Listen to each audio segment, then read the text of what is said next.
The Minister for Information, Communication and Technology, Dumisani Ndlangamandla, says the ministry hopes that by February this year, the newly awarded network provider Swazi Mobile will be fully licensed and ready to start its operations in the country.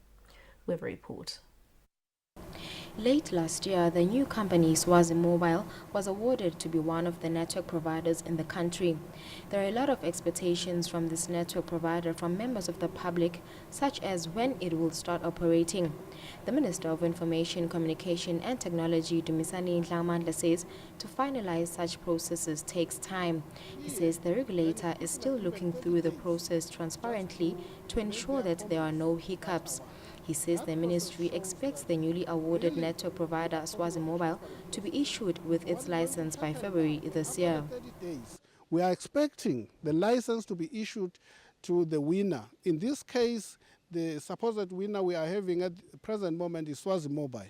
So when Swazi Mobile has been awarded the license, we are expecting that in a reasonable time, I may not be sure now, whereby they are supposed to set up shop where they begin, because they have to procure the material that they are going to use.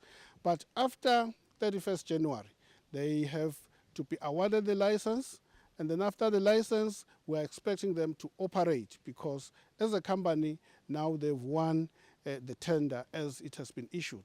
The minister says members of the public are given 30 days to say their comments or views about Swazi Mobile.